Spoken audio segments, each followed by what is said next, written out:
재미와 의미가 공존하는 생활의 별책 부록, 책 이게 뭐라고. 안녕하세요. 남들이 궁금한 게 뭔지 궁금한 요조입니다. 안녕하세요. 책 이게 뭐라고? 남들이 안 궁금한 게 궁금한 소설가 장강명입니다. 요조의 시시때때로 2부 시작하겠습니다.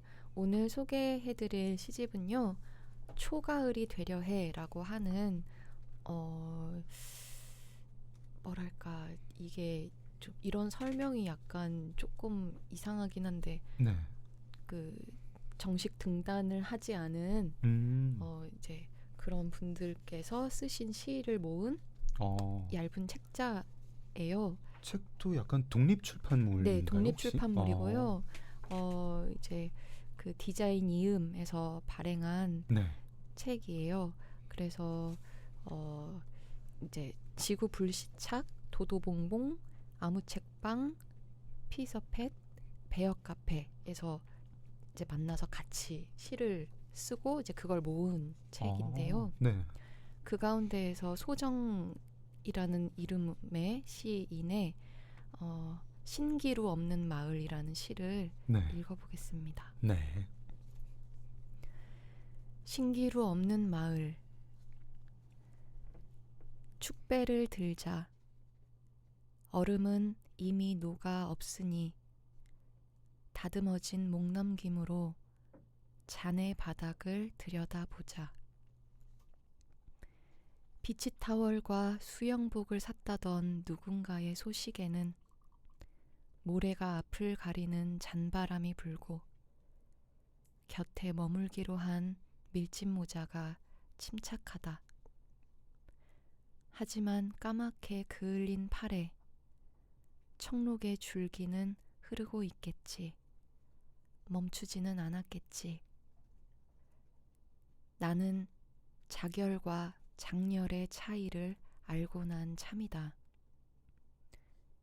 선명한 색과 뭉개져 스스럼 없는 색에는 그저 쥐는 손의 차이뿐이 없다고 여생을 색칠 공부에 할애한 심장이 말한다. 하지만 대개는 선명한 것을 좋아했다고. 심장과 나는 가진 거 없이 살기로 했는데 탁자 위에 화분이 늘어간다. 값싼 흙을 메우며 오늘과 내일을 다짐하며 중요한 건 잊지 않는 선에서 뿌리를 다독이는 쪽으로 내년의 오늘까지는 이름을 붙여주마. 바람 불듯 불리는 이름으로 불러주마.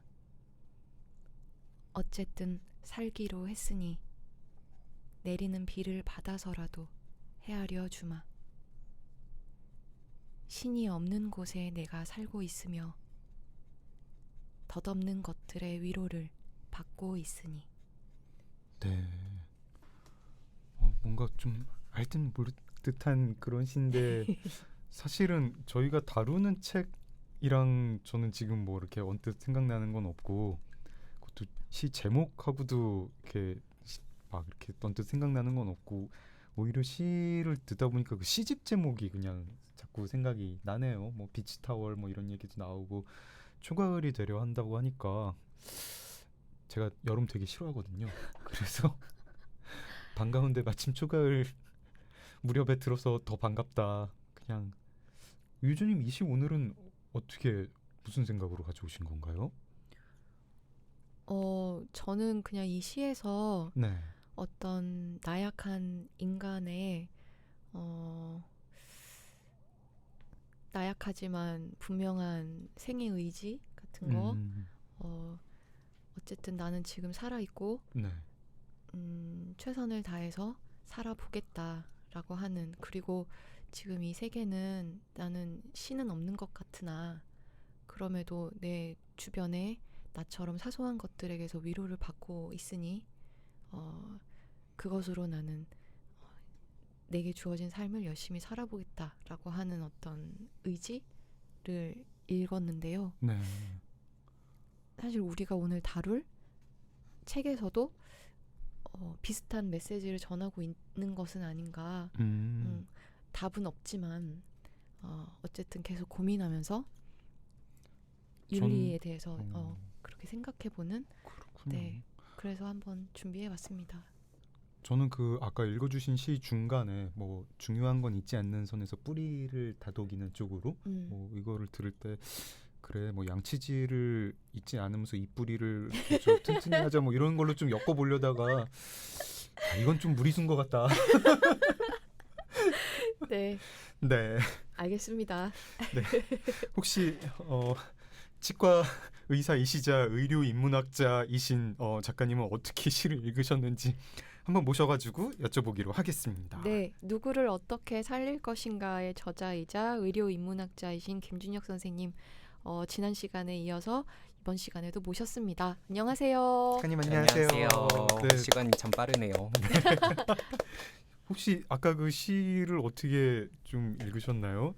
예, 이렇게 뭐 거창한 표현 쓰고 싶지 않았던 거지. 심상들이 이렇게 뭐랄까 심장을 향해서 이렇게 쭉 모여들고 있는 느낌이 되게 인상적이었어요. 네. 그래서 이제 뭐 밀짚 모자, 팔, 뭐 청록의 줄기에서 색깔들을 비교를 하고 그게 사실 심장이라고 하는 것이 어찌 보면 뭐 태어났을 때부터 죽을 때까지 한 번도 네. 쉬지 않고 계속 움직이는 뭐 물론 몸의 모든 부분이 다 그렇긴 하겠지만서도 네. 어찌 보면 생명의 상징일 것이고 또는 삶을 은유하는 것일 텐데 그것이 지금 느끼고 있는 것이 그것도 사실 옛날에는 되게 뭐 장렬하는 것, 뭐 선명한 것 이런 것들을 바라고 바라봤는데 시간이 지났더니 뭉개진 것도 결국에는 매한가지구나. 근데 그래도 나는 옛날에 그런 것들이 좋았어라고 이렇게 추억하고 있는 그런 모습들이 그려져서 되게 가을에 어울리는 시다라는 생각이 들었습니다. 나도 저렇게 얘기할 걸. 그냥 뭐 여름 싫고 뭐 이뿌리가 흔들리지 않게 양치질 열심히 하자 뭐 이런 얘기나 하고. 예, 양치질 열심히 해야 됩니다. 예, 작가님 저기 맞아, 양치질 진짜 열심히 하긴 해야 돼요. 네. 예. 네. 작가님 책 쓰시는 거 좋고요. 뭐 신문 연재하시는 것도 좋은데 팟캐스트를 하고 싶으실 때는 조금 이제 동네 상권 침범 뭐 이런 것도 좀 생각을 하시고 예. 그냥 팟캐스트도 혹시 하실 생각이 있으신가요? 유튜브나 제 재능이 없어서 안 될 것 같습니다. 이러면서 또 막 그냥 어느 날 심심해서 또 했어요 막 이러시는 거 아니에요? 네, 상권 침범하지 않도록 네. 열심히 하겠습니다.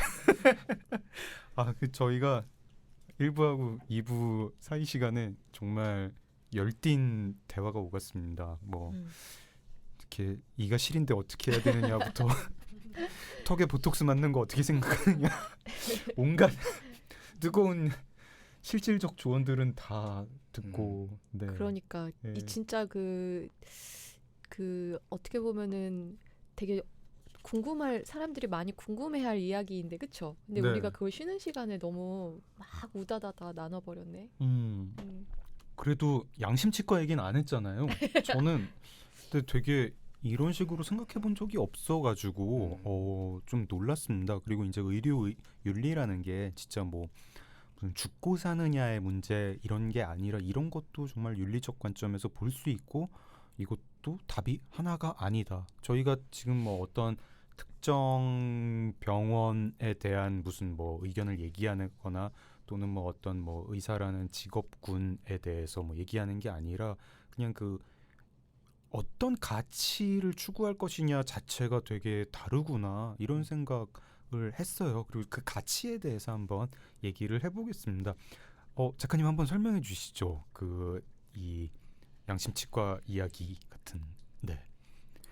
예.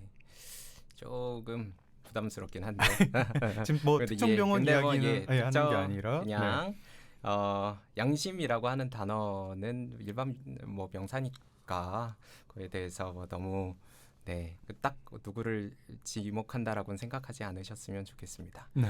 치과는 특히나 물론 다른 의과의 분과도 그렇게 여겨지는 분과들이 있긴 하죠. 뭐 성형외과, 피부과, 요새는 뭐 재활의학과나 정형외과도 좀 결국 돈 아닌가라고 생각하는 과들이 있고 그런 네. 과들은 사실 그냥 좀 싸게 하면 제일 좋은 거지.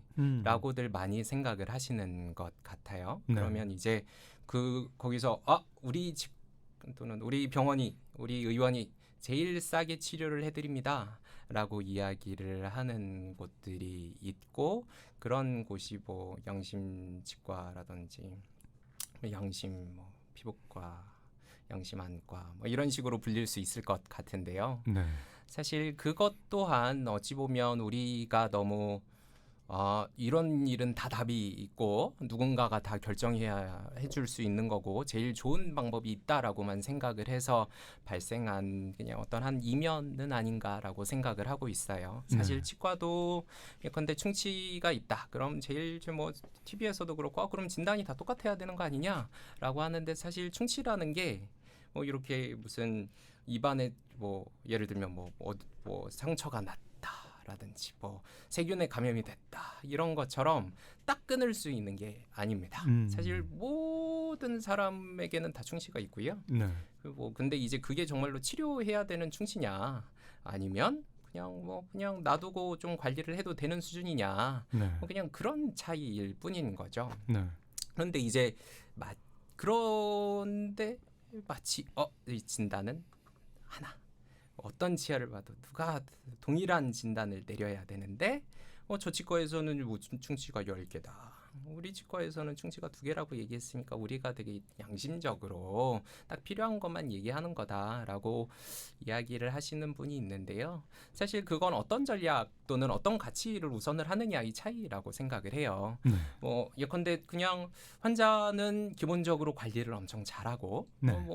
좀 이도 잘 닦고 단 것도 안 먹고 나는 뭐 설탕 요새 유행하는 흑당 음료 절대 안 먹어 이런 분들이 있죠. 그런 분들은 사실 굳이 충치를 다 있다 해도 다 치료하지 않아도 될 수도 있을 것 같습니다. 심지어는 그 치료 방법도 제일 어찌 보면 저렴한 재료를 선택해도 될 것 같아요. 네. 그런데 어떤 환자분은 충치가 생기면 옆에도 다 번지고 그래도 나는 단 걸 끊을 수 없어 나의 사랑은 초콜릿 이런 분들도 분명히 있거든요. 네. 거기다가 막 꽉꽉 씻고 밤에는 막 악물어가지고 막 이 뿌리가 깨지고 이런 분들이 계시단 말입니다. 이런 네. 분들한테 저렴한 치료를 권하는 건 사실 그냥 며칠 뒤에 다시 오세요라고 말씀만 드리는 거랑 똑같거든요. 그러니까 사실 환자가 현재 지니고 있는 생활 패턴이 있을 것이고 그 네. 사람이 지니고 있는 나는 이런 방식으로 살 거고 이런 게 좋다라고 생각하는 가치가 있을 것이고 그게 이제 의사가 원하는 가치랑 맞았을 때 좋은 치료가 될 텐데 네. 마치 그냥 돈이 제일 중요한 거고 그러면은 거기서 제일 싼 게 당연히 제일 좋은 거고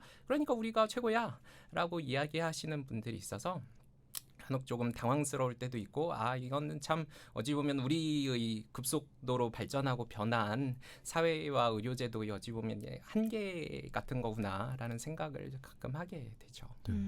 한편으로는 근데 또 이제 한국의 의료 산업 구조가 좀 기형적이라 가지고 분명히 과잉 진료를 하는 그런 병원 의원들도 있는 거고요. 네. 예. 그건 그거대로 문제인데 그렇죠. 또 그렇다고 모든 어떤 병원 의원을 다 과잉 진료를 하는 어떤 그런 장사꾼으로 매도할 수도 없는 것이고 네. 현실이 참 복잡한 것 같더라고요.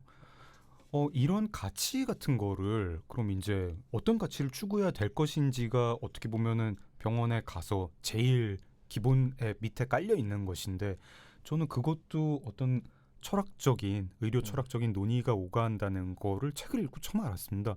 어떤 모델들이 있다고요. 가부장 모델, 자율 모델, 또 의사 공유 모델이라고 했던가요? 그것도 조금 설명 듣고 싶습니다. 예.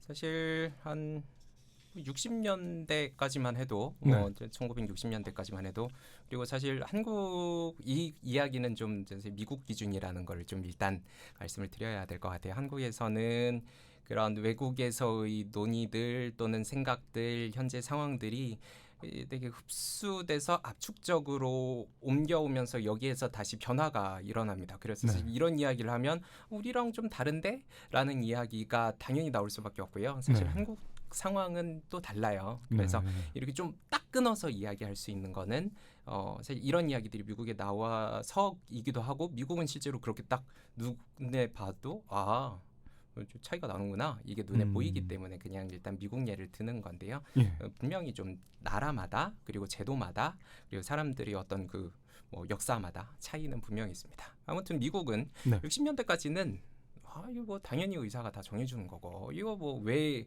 의사가 제일 잘 알지 너한테 지금 내가 제일 좋은 치료를 해주고 있는데 왜 너가 지금 나한테 와서 뭐라고 하는 거야 라는 게 되게 기본적인 정서였어요. 네. 그걸 뭐 소위 말하는 가부장주의라고 하죠. 어른들이 너한테 제일 좋은 거를 내가 골라줄게 라고 하는 그런 인식 또는 그런 생각들이 모두에게 사실 있었고 환자들도 당연히 뭐 의사가 좀 한번 생각해 보시죠. 그럼 이 의사는 좀 능력이 없나 보다. 지금 잘 모르니까 나한테 지금 이러는 거 아니야?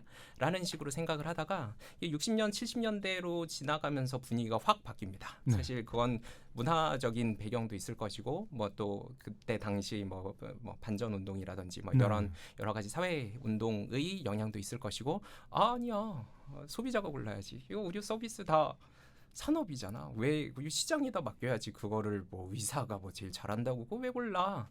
라고 하는 목소리들이 갑자기 되게 높아지기 시작을 했고 그때 네. 마침 이건 뭐 국내에는 지금 이런 상황이긴 한데 변호사들이 늘어나기 시작하면서 이게 뭘 해야 되지? 라고 하다가 의료소송 좋아? 여기 지금 아무도 안 했네? 라고 시작을 하면서 자 지금 치료 저기 잘못 받으신 거 아니에요? 저랑 같이 한번 논의해 보시죠 라는 이야기를 시작하게 되죠. 네. 그래서 사실 의료적인 결정은 소비자가 하는 거다. 네. 왜 의사가 아니 자기 몸도 아닌데 제일 좋은 거는 어떻게 알고 아니야 다 이거는 일단 환자가 선택하고 라는 게 기본 모토가 됐던 게 70년대의 소비자주의라고 네. 하죠.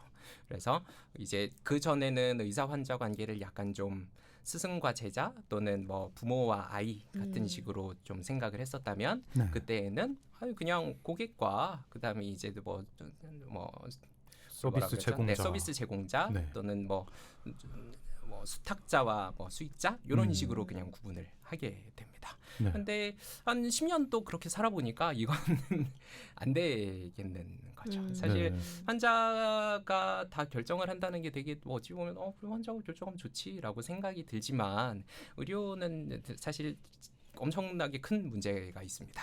환자는 아무리 다 알려 그래도 의료에 대해서 알기가 어려워요. 사실 네. 의사도 다 모르고 그러다 보니까 지금 이렇게 분과가 다 쪼개져 가지고 자기 것만 그 분과도 지금 다시 쪼개지고 있는 상황인데 네. 치과도 심지어는 분과가 8개나 있습니다. 그런데 와, 네. 그렇구나. 이런 상황에서 그래 너 병이니까 그냥 네가 알아서 공부해가지고 네가 결정해 너 원하는 대로 해줄게라고 하면 환자는 일단 그걸 다 공부할 수도 없는 상황인데다가 네. 두 번째로는 이 책임이라는 게 언제나 좀 문제가 되는데요. 자신이 결정한 일에 대해서는 보통 개인이 책임을 져야 된다라고 생각을 하죠. 네. 그러면 의료적인 상황에서도 환자가 결정을 했으니까 거기에 대해서는 나는 책임 안 져. 라고 하는 기본적인 어떤 자세 같은 게 깔리기 시작을 해요. 그걸 네. 이제 방어 진료라고 하죠. 나는 그냥 내 할 일 그냥 최대한 다 해가지고 기록 다 해놓고 이거 문서 다 거쳐놓고 혹시라도 문제 생기면 그거 나는 할 거 다 했는데 왜 너한테 왜 와서 얘기해? 그거 환자 책임입니다. 라고 얘기하는 그런 상황. 네. 사실 그게 또 한 80년대 지나가면서 이제 지금 우리는 의료를 산업이라고 생각했었는데 그렇게 받아들일 일은 아니구나라고 네. 이제 반성을 하기 시작한 사람들이 이걸 좀 바꿔야 되겠다라는 이야기들을 했고 거기에서 나온 모델들이 몇 가지가 있어요. 네. 그리고 이제 그거는 환자 의사 관계에 대한 모형을 여러 개 정립을 하기도 하고 아니면 아까 말씀드린 대로 그런 결정 관계 또는 결정 가치 단계에서의 어떤 모형들을 제시를 하기도 하는데 네. 이 후자에서 나왔던 얘기가 그렇다면 같이 결정할 수 있도록 하자라고 하는 이야기가 나왔던 거죠. 그리고 그 중에 하나가 최근 이제 한국에서도 점점 소개되고 있는 공유 의사결정 모형 또는 네. 함께하는 의사결정 모형이라고 합니다. 그래서 여기에서는 환자가 어떤 의사결정을 할 때 의사가 좀 최대한 기본적으로 설명은 해주지만 그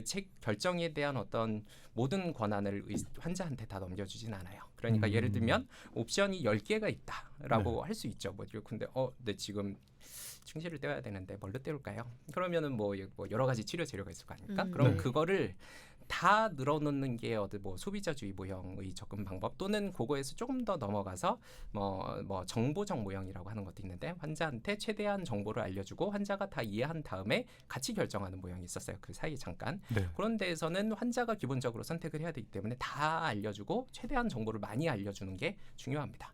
그런데 사실 그런 정보를 많이 알려주면 결정에 방해가 되죠. 그쵸. 많이 알아봐야 사실 나한테 필요한 것만 알려주면 되지 왜 네. 이거 다 늘어나봐야 무슨 생각이 무슨 의도로 나한테 이걸 알려주지? 라는 생각을 하게 되고 그래서 이제 함께하는 의사결정 모형에서는 환자한테 지금 필요한 것들을 충분히 알려주고 같이 결정할 수 있는 모형들을 만들기 위해서 노력을 하고 있어요. 네. 유주님은 병원에 가시면 뭐 의사 선생님이 어떻게 해주길 바라세요? 그냥 딱 이렇게 하세요 하길 바라세요? 아니면 막 자꾸 막 물어보고 뭐 이러거나 아니면 막 이렇게 그냥 알아서 하세요? 어떤 걸 바라세요? 저는 옛날 사람인가 봐요. 되게 가부장적 네. 그 태도의 의사에 저도 되게 익숙해하는 것 같고 네. 그리고 저는 이제 저희끼리 이제 방송하기 전에 미리 책 읽으면서 시트에서 얘기 나눌 적에 네. 제가 말씀드렸지만 저는 제 아픔, 제 고통에 대해서 설명하는 일에 좀 힘듦을 느껴요. 그래서 뭐 어디가 불편해서 오셨어요라고 하면 그냥 어디가 뭐 얼마나 아프다 정도는 얘기할 수 있지만 그거를 되게 디테일하게 설명을 잘 못하고 그런 경우에 어떤 경우는 의사 선생님이 좀 답답해 하세요. 그래서 어떻게 아프다는 거냐 대체. 네. 잘 좀 답답해 하시는 경우도 있고 저도 저 나름대로 이걸 어떻게 설명해야 되지? 되게 힘들고 근데 그럴 때에 어떤 전문가가 이런 거 같다. 이 아픔인 것 같다. 라고 해서 진단을 딱딱딱딱 내려주면 그게 전 너무 좋죠. 저는 크게 알았던 적은 없는데 그래도 이렇게 가부장 모형 뭐 이렇게 자율 모형 다 경험은 해본 것 같아요. 네. 근데 둘 다 별로 이렇게 기분이 좋지 않은 게 가부장 모형에서 제일 기분 안 좋은 거는 꼭 의사 선생님 중에 이렇게 꾸중하시는 선생님들이 있어요. 이거 이렇게 될 때까지 맞아. 막 그거 막, 너무 무서워. 막 도대체 어떻게 하셨냐고 막 이러면서 막 혼내고 내가 아픈데 왜 혼까지 나야 되나. 그리고 가끔 뭐 어떤 선생님들은 그러잖아요. 막 다른 선생님도 불러가지고 이거 좀 보라고 막 이러면서 맞아. 네, 그런 가부장 모형은 싫기도 한데 제가 또 이제 작가의 질병인 치질을 알았었는데 여기서 네, 또 작가의 질병. 또 코미디언 자율 하시네요. 모형으로 이렇게 하시는 의사 선생님을 한번 본 거예요. 어떻게요? 그랬더니 그냥 뭐 이렇게 하시더니 뭐 언젠간 수술하셔야 돼요. 뭐 이러면서 뭐 하시고 싶을 때 하시고 뭐 이러죠. 그럼 제가 그럼 뭐 술 마시고 이런 건 괜찮나요? 했더니 그것도 방법이겠네요. 술 많이 마셔가지고 빨리 이렇게 더 심해져가지고 뭐 방법이겠어요. 뭐 약간 되게 되게 고약하네요 의사 선생님이. 굉장히 저희 짓궂고, 자율을 네, 이렇게 뭐 해도 되고 안 해도 되는데 언젠가는 해야 될 상황이고 뭐 마시고 싶으면 마시고 뭐 너의 자율이다 이런 식으로 얘기를 하니까. 듣고 보니까 이게 약간 병원마다 또 차이가 있는 것 같다. 약간 그 이제 치질 같은 경우에는 약간 이런 뭐 너 맘대로 해라 어차피 수술해야 되니까 이런 그런 게 있는 반면 또 피부과 같은 데 가면 상담 실장님이 의사 공유 의사 모형으로 이런 거 있고 네. 국내산 프랑스산 뭐 네. 이렇게 막 설명 짜자자자작 하고 뭐 이렇게 하면은 뭐 할인이 어떻게 되고 뭐 이런 정말 투머치 인포메이션 짜자자작 해주는 레이저 경우. 3회와 주사 10회 그런 경우도 있는 것 같고. 네. 야 그러네요. 참 그렇네요. 근데 작가님께서는 그 진료를 하시면서 이제 많은 이제 환자분들을 경험을 하셨을 텐데 보통은 어떤 거를 가장 선호하던가요, 환자들이?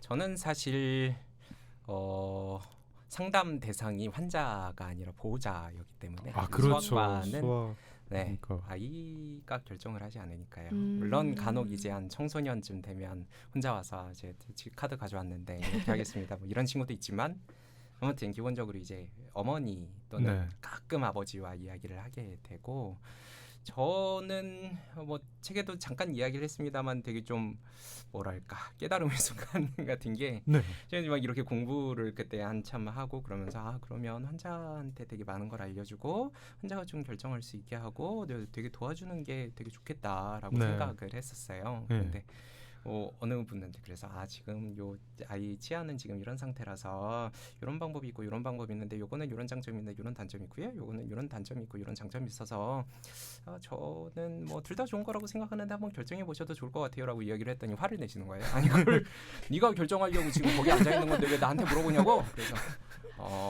그렇구나. 그쵸. 라는 생각들을 했었고 그게 어찌 보면 그냥 단지 내가 공부하고 뭔가 연구하고 그래서 뭐 의사 집단 안에서 이런 게 좋습니다라고 얘기하는 걸로 끝나면 안 되겠구나라는 네. 생각을 했던 시작점이었죠. 사람들이 최소한 내가 이런 부분에 대해서 좀 같이 알고 생각할 수 있어야 뭐 최소한 나중에 가서 그때 내가 좀 더 알았으면 이렇게 결정했을 텐데 왜 내가 그래 그냥 막 따라가지고 그냥 그렇게 했지라는 후회는 안 하게 될 거라는 생각들을 하게 됐던 것 같아요. 그렇군요.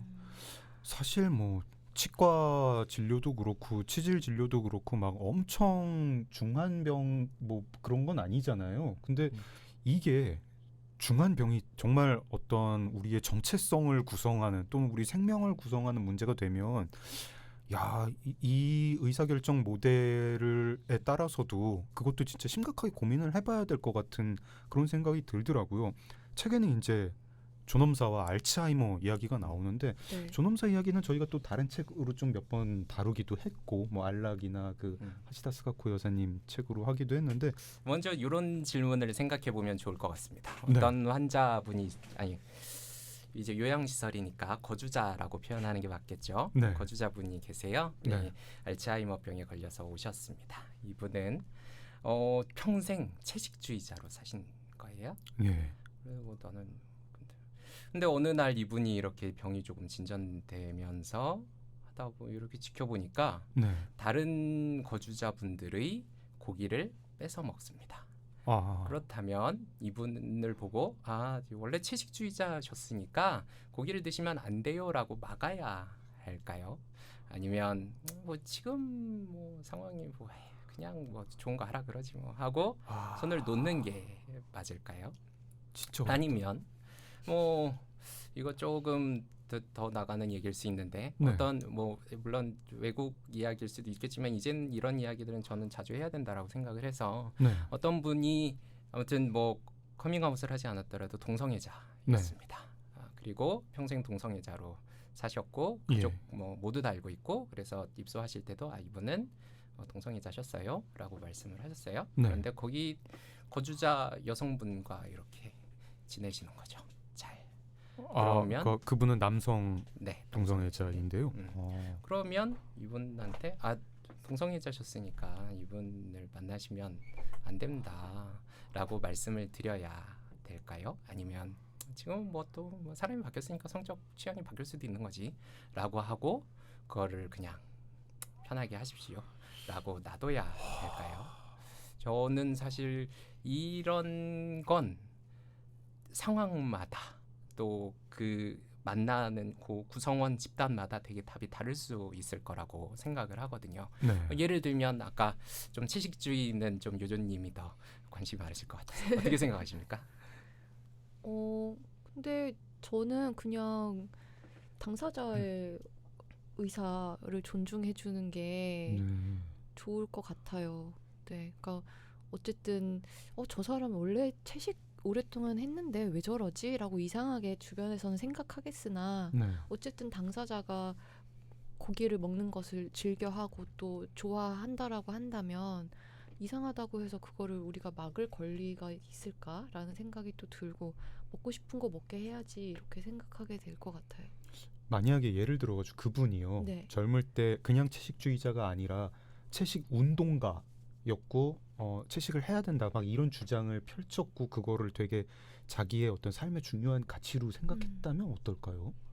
저는 그렇다고 해도 그 사람이 그런 변화를 보일 때 그거를 우리가 당신 이런 운동까지 했는데라고 말할 그건 없다고 생각하고 그러나 네. 다만 그거를 저는 약간 쉬쉬할 것 같긴 합니다.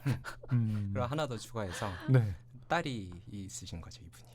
딸이 어느 날 찾아와가지고 아니 지금 우리 어머니가 평생 채식주의자로 살았는데 지금 뭐 하시는 거냐고 라고 얘기하면 뭐라고 대답하시겠어요?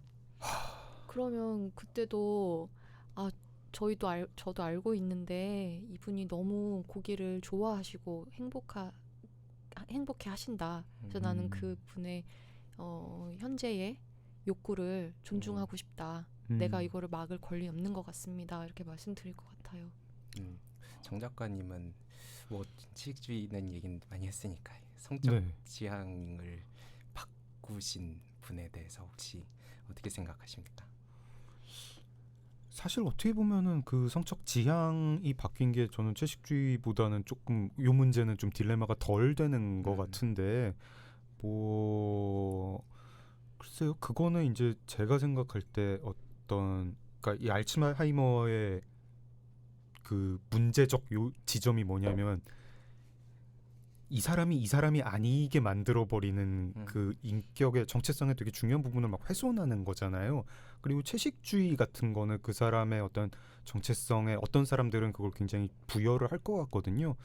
근데 저는 이렇게 성적 지향 같은 거는 뭐 그렇게까지 막 어떤 뭐에 글쎄 뭐 이렇게 유동적일 수도 있고 사람마다 뭐 흐릿하게 걸쳐 있을 수도 있고 해서 오히려 뭐 옛날에는 성적 지향이 게이였는데 뭐 바이가 됐다든가 하는 문제가 막 그 사람의 인격은 그거하고는 또 별개인 것 같거든요. 네. 제가 잘 모르겠습니다. 어떤 분은 이제 자기 정체성의 그런 거에 되게 중요하게 생각할 수도 있겠지만 뭐 아닐 수도 있고 그건 나의 그냥 성적 지향이고 일 수도 있고 해서 거기서는 그래서 그냥 뭐 그렇게 하시라고 뭐 그걸 막지는 않을 것 같아요. 네. 근데 정말 어떤 요소들 그리고 이제 그게 알츠하이머를 생각할 때 제일 두려운 점인데 그래서 책에서 더 논쟁적인 것들이 나오잖아요. 이제 요양소에 가기 전 단계에 아예 이제 심지어 알츠하이머에 걸리기 전에 자살을 할 것이냐 뭐 이런 거 같은 것들 그거를 가벼운 질문으로 생각하지 않게 되더라고요. 그러니까 제가 되게 중요하게 생각하는 장강명이라는 인간의 어떤 요소 제 경우에는 이제 제가 이성애자인 거는 그 저의 정체성하고는 별 상관이 없는데 그게 아니라 제가 어떤 평생 추구해온 어떤 가치가 그것도 제가 절제력과 통제력을 발휘해서 겨우 유지하고 있는데 알츠하이머에 걸리는 순간 이거 무너지면 그때 사는 게 장강명인 것인가 아니면 이걸 막고 저의 삶을 어떤 서사로서 여기서 딱 완결을 할 것인가 그게 존엄사 얘기할 때랑 또 다른 것 같습니다. 존엄사는 예. 작가님은 어떠신가요?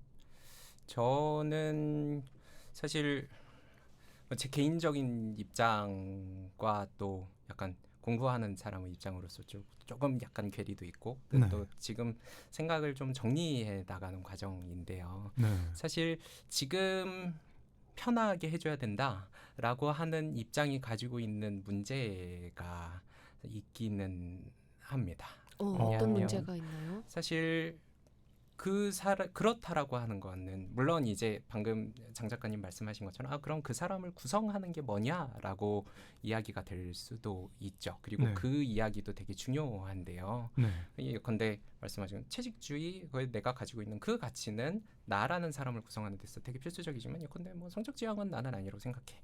라고 그래서 이 어떤 가치 또는 어떤 요소들을 개인을 구성하는 요소로 볼 것이냐라고 하는 것도 되게 중요한 문제지만 그 개인은 언제까지 같은 사람이냐라고 하는 문제가 사실 더 중요하죠. 그리고 사실 채식주의자였는데 그리고 일단 채식주의자가 되게 중요한 가치라고 가정할게요.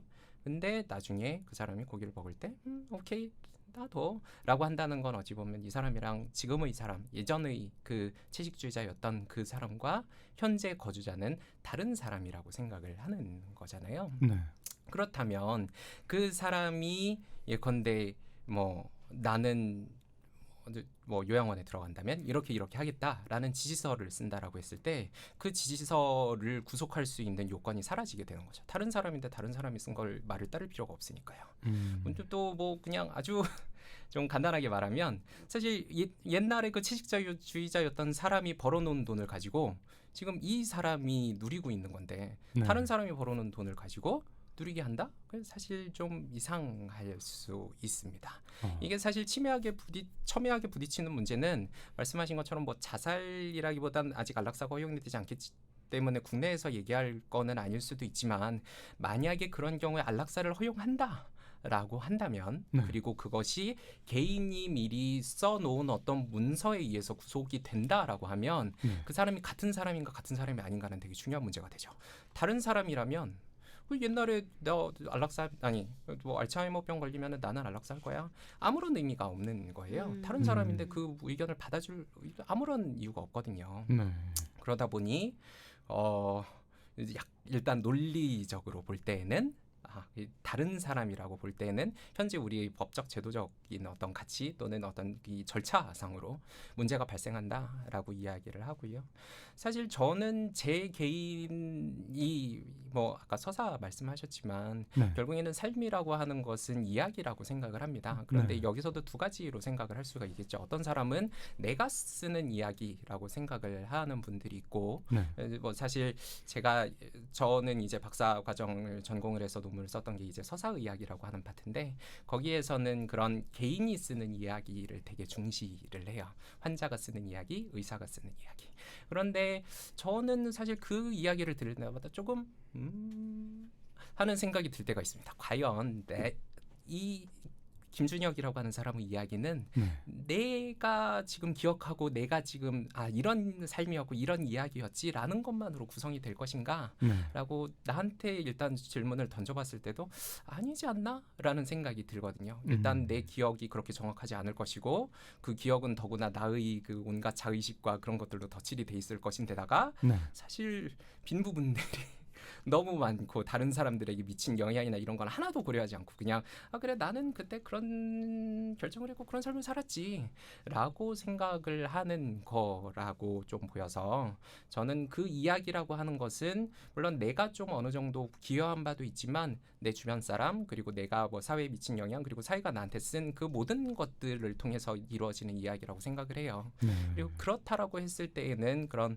어떤 생의 말기에서의 결정이라고 하는 것은 개인이 내릴 수 있는 결정은 아니지 않나라는 생각들을 하게 됩니다. 그래서 알츠하이머병에 걸려서 제가 만약에 저라고 하는 의식을 잃게 된다라고는 뭔가 그래서 의료적으로 결정을 내린다라고 했을 때는 저는 뭐 지금 제 이제 5살 된 딸이 있는데요. 그 딸이 뭐 물론 지금은 그런 얘기는 안 하지만 네. 나중에 컸을 때 나는 뭐 이렇게 생각을 하고 그래서 나중에는 만약에 무슨 문제가 된다면 이런 부분들을 중시했으면 좋겠고 하지만 최종적인 결정은 너한테 맡길 테니 너가 했으면 좋겠다. 아마 나를 가장 잘 알고 있는 거는 너일 것 같다라고 이야기를 하고 아마 지시서에도 나의 모든 결정은 딸에게 양도한다라고 적을 것 같아요.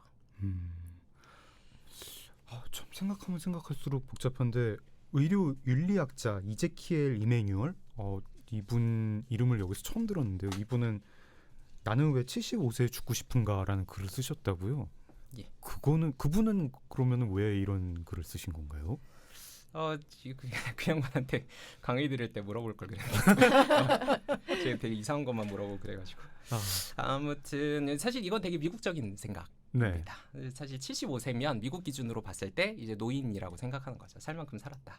뭐 예를 들면 저희 이 바버라 에런 라이크라고 하는 작가가 요번에 네. 이제 건강의 배신이라고 하는 요 책을 썼는데 네. 이 사람이 41년생입니다. 그래서 지금 한 77세 정도 되는 거거든요. 네. 그러니까 이 사람도 이제 똑같은 얘기를 하죠. 나는 병원 안 갈 거고 치료 안 받을 거고 큰일 있을 때 나는 그냥 소위 말해 이제 DNR이라고 하는데 심폐소생술이라든지 이런 거 안 받겠다라고 생각을 하는 거예요. 그냥 네. 문화적으로 봤을 때 75세 정도가 미국의 노인의 어떤 기준이기 때문에 그렇고요. 사실 한국에서는 또 좀 다르겠죠. 75세라고 해야 될지 아니면 뭐 70세라고 해야 될지 심지어는 뭐 65세라고 해야 될지 그거는 뭐 나라마다 사회마다 또 심지어는 제도에 따라서 다를 것 같아요. 유주님은 몇 살까지 살고 싶다 뭐 이런 게 혹시 있으세요? 숫자로 막 딱 나오시나요? 저는 숫자로 그렇게 수치로 생각해 본 적은 없고 그냥 최대한 오래 살고 싶다라고 늘 생각하거든요. 저도요. 근데 이게 굉장히 그냥 막연한 생각이고 그 알츠하이머 같은 경우도 네. 저는 이제 시트에서 우리끼리 얘기할 때는 무조건 요양병원이다. 그리고 장 작가님은 나 같아도 자살을 고려할 것 같다라는 말씀을 하셨는데 저는 절대 그렇게 하고 싶지 않고 난 무조건 요양병원이고 뭐 내 배우자나 부모가 알츠하이머에 걸려도 무조건 요양병원 그냥 결론은 무조건 요양병원이다라고 네. 얘기를 했는데 오늘 이렇게 얘기를 나누면서 장 작가님께서 장강명이라고 생각했던 내가 장강명에게 중요하다고 생각했던 가치라는 게 다 없어져 버린 내가 됐을 때의 공포라는 거 말씀하시는 걸 들으면서 진짜 내가 그런 존재가 된다면 나도 진짜 살고 싶지 않을 것 같은 생각이 드는 거예요. 그래서 오래 살고 싶은데 내가 그렇게 오래 나이 든 내가 너무 그다지 만족스럽지 않고 행복하지 않고 건강하지 않은 네. 삶을 살고 있다라고 하면 그건 또 아닐 것 같고요. 근데 그 부분에서 사실 하나 고려해야 될 점은 네. 만족스럽지 않고 행복하지 않고 건강하지 않은 삶을 살 거라는 것은 지금 제 생각인 거죠. 네. 사실 제가 알츠하이머 병에 걸렸다. 그래서 요양시설에 산다. 엄청 행복할지도 모르. 근데 실제로도 또 그런 분도 계시다면서요. 예. 알츠하이머에 걸렸는데 굉장히 행복하게 어린아이처럼 잘 예. 즐기면서 살고 있는. 오히려 또 뭐 어떤 분 얘기로는 그때가 되면은 모든 것들이 다 신선하고 새롭게 다가오기 때문에 더 즐거울 수도 있다. 그 말을 들으니까 야 진짜. 저 그거 여쭤보고 싶어요. 말씀해 주시다가 말았던 그 이야기 있잖아요. 그 다 거짓말 하며 네네네. 사는 예, 공간에 좀 대한 아까 쉬는 시간에 이야기를 네. 했으니까 배경 지식을 살짝만 이야기를 하면 네. 뭐 너무 세세하게 말씀드리는 건 좀 그렇고 아무튼 지금 요양원에서의 어떤 관리의 트렌드라고 해야 될지 중에 환자의 어떤 현재 인식에 최대한 다 맞춰줘야 된다라고 생각을 하시는 분들이 계세요. 네. 원체는 현실에다가 자꾸 붙들어 매야지. 그래서 약도 먹이고 뭐 요법도 쓰고 뭐 해가지고 인지를 자꾸 되살려야지. 네. 이런 방식이 되게 한 50년부터 해가지고 그런 요법 관리에서 되게 주도권을 가지고 있다가 어느 순간부터는 그래도 환자한테 또는 이제 거주자한테 좀 더 편하게 해줄 수 있는 방법들을 찾아야 되지 않을까라고 생각을 했고 그 어찌 보면 극단에 있는 방식인 거죠. 네. 이 방식은 환자가 지금 다른 세상에 살고 있다라고 이야기를 하고 있을 때 예컨대 이제 알츠하이머병 걸린 환자는 뭐 과거의 기억으로 돌아가 있을 수 있거든요. 뭐 네. 갑자기 이제 뭐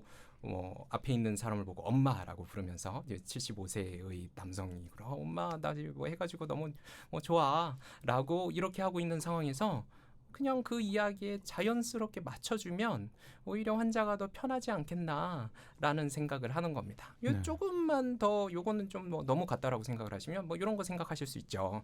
8세의 여성분이 지금 요양원에 계신다. 근데 이분은 이제 한 사별하신 지 10년 되셨어요. 오래오래 이렇게 부부 생활을 잘 하시다가 근데 자꾸 이제 그 간병인한테 물어보는 겁니다. 남편 어디 갔어요? 남편 왜 여기 왜 안 와요? 라고 물어볼 때 간병인은 뭐라고 대답을 하면 될까라고 이제 생각을 하는 거죠. 사람들이 네. 이제 여러 가지 생각들을 해요. 그래서 아니 그래도 자꾸 깨우쳐서 현실로 붙들어 와야 돼라고 생각을 하시는 분들도 있고 네.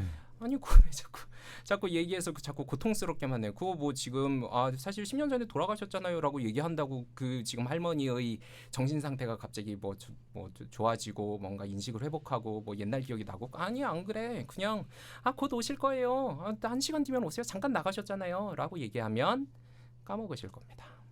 그러면 어느 선택이 더 좋으냐라고 하는 것에 있어서 사실 뭐 이거 좋다라고 뭐가 더 맞는 거고 그래서 이게 더 좋다라고 말하기는 저는 어렵다라고 봐요. 뭐 네. 이게 사실 되게 상징적인 그림 같은 게 그림을 그려드린다면 이런 겁니다. 거주자분이 계십니다. 이분이 거기 그 시설을 나가고 싶어하세요. 네. 그럼 이분한테 뭐 사실 당신은 지금 이런 병에 걸려 있어서 지금 이 시설에 있는 거고 뭐 괜찮아지실 거니까 뭐 그냥 하세요라고 말씀을 드리는 게 나을까요? 아니면 시설에다가 가짜 버스 정류장을 만들어 놓는 거죠. 그다음에 거기다가 데리고 가서 앉힌 겁니다. 버스 곧 올 테니까 조금만 기다리세요. 1시간 지나서 데리러 오면 나 여기 왜 앉아 있었어요? 라고 물어보실 거거든요. 그럼 이 방법이 더 나을까요? 사실 아까 요조님 말씀하신 것처럼 환자의 웰빙, 그 현재 상황이 더 중요하다라고 한다면 당연히 그런 식의 어떤 거짓말이라고 할 수도 있을 것이고 약간 좀 환상일 수도 있을 것이고 심지어는 그래서 어떤 시설은 50년대의 그 세팅 또는 70년대의 외국 유원지 이런 모양으로 시설을 해놓은 다음에 사람들을 거기서 살게 하는 것들을 하는데 이미 그렇게 하고 있나요? 네. 그런 방식이 더 좋을까요? 아니면 또 그것이 초래하는 문제 때문에 그냥 거짓말을 하는 건 결국 안 돼라고 이야기해야 될까요? 왜냐하면 사실 그 간병인과 거주자의 관계도 어찌됐건 의료인과 환자의 관계입니다. 네. 기본적으로 의료인과 환자는 진실을 바탕으로 관계를 맺는다라고 이야기를 하고 있거든요. 그러면 이 간호사 또는 이 직원은 특별한 상황이기 때문에 거짓말을 하는 것을 그래도 용인해줘야 된다라고 이야기하기에는 이 상황이 그렇게까지 특별한 건가? 이 단지 요양원이라는 세팅 때문에 그래도 거짓말해도 돼? 오케이, 그냥 거짓말하면서 살면 너도 서로 편하잖아. 그냥 거짓말해라고 이야기하는 게 어디까지 허용될 수 있는가라는 문제가 생기고 두 번째는 거짓말을 계속하는 사람들의 마음이 그렇게 편하지 않습니다. 간병인이 맨날 거짓말을 해야 된다. 그러면 사실 맞아, 그럴 것 연습을 시켜야 되거든요. 네. 그래서 심지어는 그런 데에서는 배우를 불러와가지고 연기하는 연습을 시키고 그런 상황에서 즉각적으로 반응할 수 있도록 자꾸 그런 롤 모델링을 연습을 시켜요. 네. 그런데 그런 식으로 계속 신경을 써야 되고 지금 저 거주자분은 언제의 기억으로 되돌아가 있는 걸까? 지금 어떤 상황을 상상하고 계신 거지? 이렇게 계속 집중을 해야 되고 거짓말을 자꾸 말해야 되고 이런 상황으로 어떤 정신적인 스트레스를 그 거주자야 할 수도 있겠지만 간병인에게 부과하는 것은 필요한 일이고 정당화될 수 있는 일일까요? 그래서 이 부분이 계속 논쟁이 벌어지고 있고 모르겠습니다. 사실 제가 환자 입장에서라면 그래 나 좀 맞춰주고 편하면 얼마나 좋아라고 생각을 하지만 나도 네. 이 전체 제도를 봤을 때는 이거 계속 갈 수 있나? 사실 지속 가능한가라는 생각이 드는 것도 사실입니다. 그게 참 존엄사 문제만 해도 그냥 그게 그렇게 먼 문제는 아니다. 이 정도로 내 문제가 될 수도 있다. 이 정도로 했는데 알츠하이머는 그거보다 한 두세 걸음 더 가까운 문제로 느껴지고 제가 아니더라도 제 주변에 누군가가 이렇게 그 병을 앓게 될 수도 있고 어떻게 해야 될지 모르겠어요. 그리고 이게 진짜 이제는 희귀한 질병이 아니잖아요. 이제 전혀 더 이상은. 희귀하지 않죠. 네. 그리고 장 작가님도 그렇겠지만 저도 나도 네. 걸릴 수 있다라고 생각하고 있고 아마 다 음. 그렇게 생각하시는 분들 많으실 거고 그러다 보니까 이런 고민이 사실은 정말 딴 세상을 상상하는 그런 고민이 아니라 되게 현실적인 고민인 것 같거든요. 이게 이런 어떤 윤리적인 문제, 철학적인 문제를 나올 때마다 늘 그냥 편하게 봉합하는 것이 우리는 더 날카로운 질문을 할수록 더 충실하게 된다. 답은 아마 없을 것이지만 고민하는 게 고민 그 자체에 의의가 있다 이러면서 좋은 말이네요 하고 이제 마무리를 하잖아요. 네. 근데 사실 여기는 진짜 답을 얻고 싶은데 네. 답이 있을까요? 이런 문제에 이 알츠하이머라는 이 딱 그 상황, 아주 구체적인 병과 아주 구체적인 상황, 아주 구체적인 딜레마에 대해서 이게 지금 의료 윤리를 연구하시는 분들은 어떤 전망이라든가 또는 목표라든가 실제로 이렇게 모여가지고 어떤 합의를 그냥 뭐 만든다든가 이런 어떤 그런 구체적인 액션 플랜 이런 거를 말씀을 하시나요? 사실 국내는 의료 윤리, 뭐 의료 인문학도 마찬가지지만 의료 윤리가 그렇게 오래되지 않았습니다. 이제 네. 해봐야 20년, 25년 정도밖에 되지 않았고, 네. 그것도 상당히 오랜 기간 동안은 그냥 정확히는 존엄사죠. 존엄사 관련된 논의로 치중돼 있었고, 그 다음에 이게 연구 윤리로 넘어갔었기 때문에 다른 이슈들은 이제서야 좀 다뤄야 되겠다라고 이야기를 하는 상황이거든요. 네. 그러다 보니 그런 뭐 아까 말씀드린 요 두 개 사실 큰 무리를 불러왔었기 때문에 이게 문제가 되었고 네. 뭐 존엄사는 뭐 처음에 이제 97년에 보라매 병원 사건이 있고 네. 그다음에 사람들이 그 뭐 그래 병원에서 죽을 수 있는 사람을 그렇게 막 뭐 퇴원시키면 안 되지라는 그 이야기 그리고 뭐 연구윤리는 아시겠지만 황우석 박사 사태 때문에 그래서 사회적으로 확 이슈가 되면서 이거 해야 된다 이거 지금 빨리 결정을 해야 된다라고 하는 10년 동안 그거 하느라고 사실 다 정신이 없었던 상황이에요. 네. 그리고 그것도 사실 지금 다 정리가 된 것 같지만 연구윤리만 해도 뭐 지금 뭐 뭐 이제 청문회에도 관련된 게 돼 있지만 뭐 10년 전에는 그런 연구윤리 없었는데라는 이야기들이 이렇게 쉽게 나오는 이유는 아직까지 우리가 그런 부분에서도 지금 다 돼 있는 거 아니야라고 하는 부분에서조차도 아직 그렇게 답이 나와 있지 않은 상황이라는 것이죠. 그래서 이런 뭐 그래도 존엄사는 이제 법이라도 생겼고 저는 이제 안락사도 논의도 나오고 있기도 하지만 아직 뭐 갈 길이 멀었고요. 네. 이런 이야기들을 저는 해야 된다라고 생각을 하는 네. 이유는 뭐 물론 뭐 생각해서 뭐 답이 있어라고 하지만 답이 있습니다. 답이 있고요. 네. 네, 그 답은 결국에는 사실 제일 처음으로 결국 돌아가겠죠. 개인이 어떤 가치를 가지고 있느냐에 따라서 결정이 될 거예요. 물론 사회가 제도로 어떤 것을 요구는 하겠죠. 하지만 기본적으로는 각 사람이 가지고 있는 가치에 따라서 어떤 식으로 결정을 할 수 있도록 제도는 세팅을 해야 돼요. 그거 뭐 다 이렇게 해야 돼 하면 뭐 예컨대 뭐 지금 임신 중절 법 즉 낙태법을 이제 규정하고 있었던 형법이 이제 뉴헌이 됐지만 그냥 그런 셈인 거죠. 지금 뭐 임신 중절 그냥 안 돼.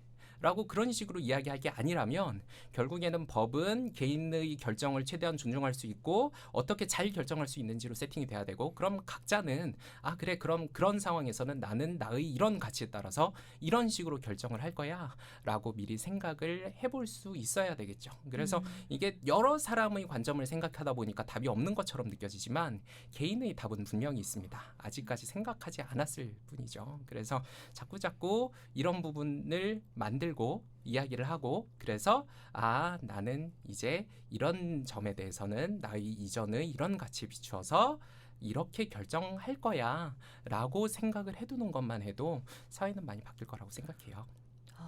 너무 좋은 말씀 해주셨어요. 그걸 빨리 후속작을 쓰셔야 될 것 같아요. 어떻게 이렇게 선택을 하라고 이렇게 준비를 하라고. 왜냐하면 여전히 알츠하이머 내가 걸리면 어떻게 해야 될지 잘 모르겠거든요.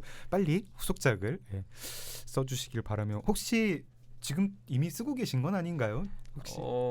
이게 처음 말씀드린 대로 이제 칼럼의 연재분을 모으고 거기다가 추가를 했던 건데 칼럼은 계속 연재를 하고 있고요. 네. 이거랑은 별도로 이제 지금 뭐 그 연재 제목은 이제 문제적 인물로 보는 의학의 역사라고 하는데 이제 의학사에 관한 이야기들을 좀 계속 풀어내고 있습니다. 이것도 물론 출판하려고 처음에 이제 기획을 잡고 이제 꼭지를 만들어 가지고 지금 진행을 하고 있는 건데요. 의학의 역사 같은 경우 보통 이제 영웅 서사거든요. 뭐 멋진 의사가 있었고 뭐 예컨대 슈바이처 뭐 기억나실 텐데 아니면 뭐 과학자 뭐 누가 뭐 훌륭한 약을 개발해서 그 다음에 우리 뭐 항생제가 개발돼서 우리는 행복하게 살았어. 뭐 알렉산더 플레밍 이런 이야기들이 보통인데 영웅 이 아니라 사실 오히려 문제를 일으켰거나 다른 사람에게 충격을 줬거나 해가지고 현재 지금 우리가 살고 있는 또는 누리고 있는 의학의 지형을 만든 사람들이 분명히 있거든요. 근데 그 이야기들은 사실 문제를 아니면 또 이상한 좀 뭐 그런 이야기 뭐 재미없게 왜 해라고 또 재미없는 이야기 하고 있는 것 같습니다만 그래서 그런 작업을 지금 계속 하고 있고요. 또 의료윤리 개론서를 하나 번역을 하고 있습니다. 좀 쉽게 뭐 또 학생들한테 좀 설명할 수 있고 많은 분들이 좀 읽을 수 있도록 지금 준비를 하고 있죠. 문제적 인물로 보는 의료사 책이 나오면 또 그때 한번 모셔야겠네요. 네. 예, 약속하신 겁니다. 제가 이렇게 평시에도 약간 알츠하이머 증세가 있어가지고요. 이런 말을 한 다음에 네. 기억을 약간 우리 적어놔야 네. 되는데. 유주님 그런 때 굳이 지적해주지 마시고 그냥 제 기분 최우선으로. 네. 예, 알겠습니다. 네. 네. 참 오늘 되게 저는 네. 책도 좋았습니다만 오늘 그 얘기 나눈 그 내용도 저는 굉장히 너무 좋아서 네. 오래오래 기억에 남을 것 같아요. 네. 오늘 나와 이렇게 애청자이면서 또 이렇게 책의 저자로서 이렇게 저희하고 함께 해주셨는데 어떠셨는지 궁금합니다. 예. 팬심 때문에 아직도 심장이 두근두근 하고요. 아직 그 손이 떨리는 게 멈추지 않았는데 네, 집에 가면 멈추지 않을까 생각하고 있습니다. 네. 아마 오랜만에 이 책 이게 뭐라고를 듣지 않는 회가 되지 않을까. 너무 웃겨. 네. 저도 제가 처음에 출연한 초반 몇 회는 절대 못 듣겠어요. 맞아. 그게 되게 본인이 들을 수 없는 그 네. 회차가 또 있기는 있더라고요. 네. 다음에 문제적 인물로 보는 그 의료사를 하셨을 때는 그걸 내시고 오시면은 훨씬 더 자연스럽게 잘 하실 것 같습니다. 네. 그때 다시 들을게요. 네. 오늘 바쁘신 와중에 이렇게 귀한 시간 내주셔서 너무 감사드리고 오늘은 일단 보내드리고 다음에 네. 그럼 뵙는 것으로 약속을 하면서 네. 네 여기서 빠이빠이를 해야 되겠습니다. 오늘 나와주셔서 너무 감사드립니다. 감사합니다. 영광이었습니다. 네. 감사합니다. 네, 저희도 이제 마칠 순서인데요. 과학만으로는 해답을 내릴 수 없는 의료윤리에 대해서 참 값지게 고민했던 시간이었습니다. 네. 끝으로 누구를 어떻게 살릴 것인가 내용 읽어드리면서 인사드릴게요. 어떻게든 생명을 살리는 데에만 모든 초점을 맞췄던 기존의 의학은 점차 환자가 원하는 것이 무엇인지에 따라 최선의 결과를 낼 수 있는 방향이 무엇인지 고민하기 시작했다. 이제 영웅 의료인에게 반기를 든 혁명가 환자 대신 환자가 중시하는 가치를 앞에 놓고 더 나은 방향이 무엇인지 함께 머리를 맞대고 고민하는 환자와 의료인의 동맹관계를 생각해 볼 수 있는 환경이 마련되고 있는 신호라는 생각이 든다. 서사의학과 서사윤리가 추구하고자 하는 것은 환자의 이야기, 의료인의 이야기를 더 주의 깊게 파악, 분석할 수 있는 능력이며 그 이야기를 구체화할 수 있는 이해의 틀이다. 짧은 대화에서 환자의 몸짓과 표정에서 질환이 드리운 그림자와 환자의 회복력이라는 햇살을 파악할 수 있다면 우리의 의료는 더욱 풍성해질 거라고 믿는다. 팟빵 오리지널 콘텐츠 책 이게 뭐라고는 경계를 허무는 콘텐츠 리더 북21 출판사와 함께합니다. 감사합니다. 감사합니다.